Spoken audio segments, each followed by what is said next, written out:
सब कुछ है अपने देश में, रोटी नहीं तो क्या। सब कुछ है अपने देश में, रोटी नहीं तो क्या। वादा लपेट लो, जो लंगोटी नहीं तो क्या।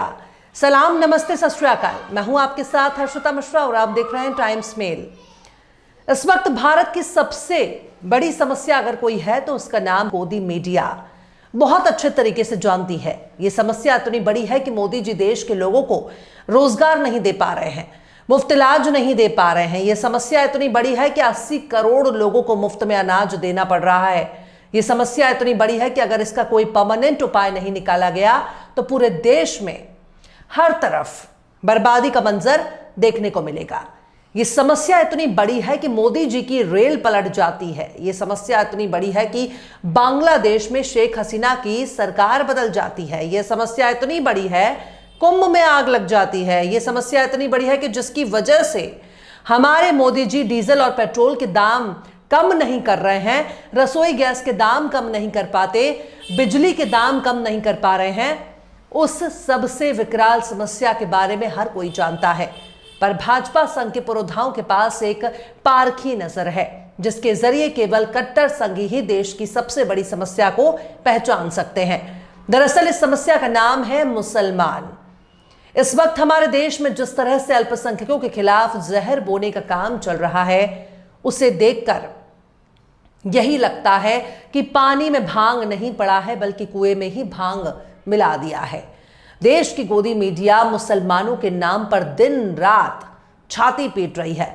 उनकी बढ़ती आबादी का फर्जी दावा करके दिन रात माहौल खराब कर रही है।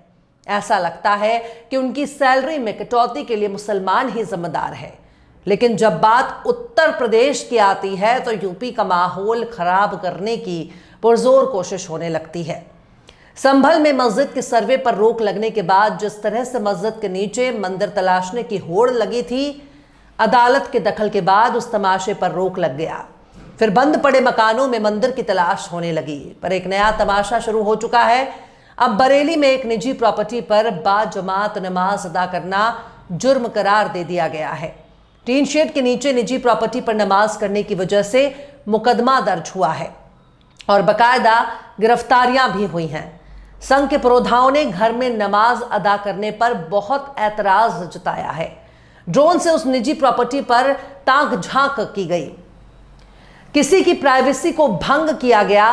पर संघ के पुरोधाओं पर केस दर्ज करने के बजाय पूछा जा रहा है कि किसकी इजाजत से नमाज पढ़ा है। पर सवाल है कि निजी प्रॉपर्टी ना तो सड़क है, ना चौराहा, ना तो कोई पार्क है जिसे सरकारी जगह बताकर ऐतराज किया जाए। पर घर में नमाज पढ़ना कब से अपराध हो गया? मतलब कोई अपने घर में कुछ भी करे, इनका हिंदूवादी संगठनों से क्या लेना देना। लेकिन इसके बावजूद भी अगर किसी ने अपने घर में नमाज अदा कर ली है तो इससे हिंदू संगठनों के पेट में क्यों दर्द होने लगा?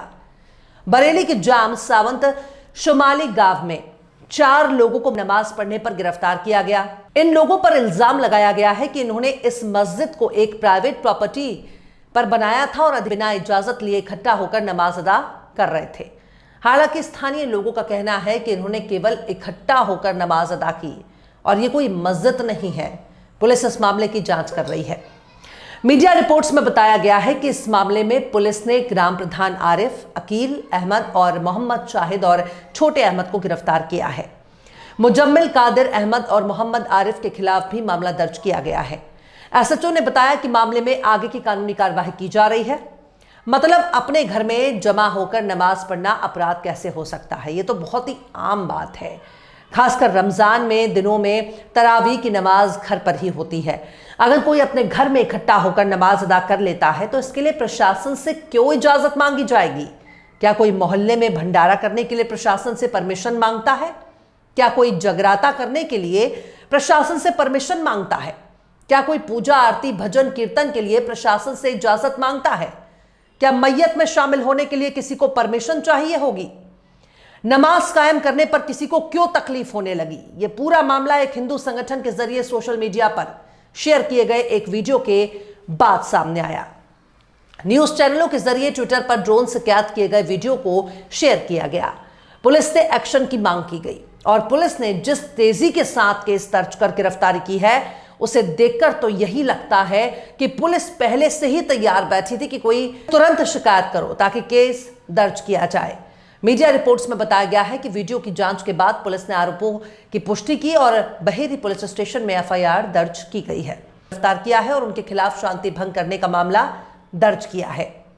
मीडिया रिपोर्ट्स में बताया जा रहा है कि जिस जगह पर लोग नमाज पढ़ रहे थे वो गांव के प्रधान के परिवार की है। एसएचओ ने कहा कि पुलिस कार्रवाई के बाद उन्होंने उस जगह को बंद कर दिया है। पर यहां तो यह भी सवाल उठता है कि ड्रोन से किसी दूसरे के घर में झांकने का अधिकार आकर हिंदू संगठन के लोगों को किसने दे दिया? किससे पूछकर निजी प्रॉपर्टी के ऊपर ड्रोन उड़ाया गया? किससे पूछकर वीडियोग्राफी की गई? किससे पूछकर किसी की निजी जिंदगी में ताक झांक की गई? अपने घर में नमाज पढ़ना कब से अपराध हो गया? क्या बीजेपी के सत्ता में आने के बाद इसे अपराध करार दिया गया या फिर हिंदू संगठनों ने खुद का अलग से संविधान बना लिया है? मीडिया रिपोर्ट्स में बताया गया है कि नमाज अदा करने का वीडियो अपलोड करने वाले हिंदू जागरण मंच की युवा शाखा के बरेली जिलाध्यक्ष हिमांशु पटेल हैं। हिमांशु का कहना है कि उनके एक सहयोगी ने हाल ही में ये फुटेज रिकॉर्ड किया है। वीडियो में कथित तौर पर लोगों के एक समूह को नमाज अदा करते हुए उस जगह को अस्थायी मस्जिद के तौर पर इस्तेमाल करते हुए दिखाया गया। पटेल ने कहा, गांव में ना तो मस्जिद है और ना ही मंदिर। निवासियों को प्रार्थना करने के लिए पास के गांव में जाना पड़ता है। मैंने सोशल मीडिया पर वीडियो अपलोड किया और पुलिस और जिला प्रशासन दोनों को मामले की जानकारी दी। पर हिमांशु पटेल को बताना चाहिए कि अगर कोई प्राइवेट प्रॉपर्टी में नमाज अदा कर रहा है तो फिर इससे तुम्हें कोई दिक्कत क्यों होने लगी? तुम होते कौन हो दूसरों के प्राइवेट प्रॉपर्टी की आसमान से रिकॉर्डिंग करने वाले? तुम्हें आखिर किसने अधिकार दे दिया कि निजी मकान पर ड्रोन के जरिए ताक झांक करो? घर में हर व्यक्ति की अपनी प्राइवेसी होती है, उनकी प्राइवेसी में दखल देने का अधिकार आखिर इनको किसने दे दिया? धर्म के आधार पर नफरत फैलाने वाले लोग हमारे देश का बेड़ा गर्क करने पर तुले हैं।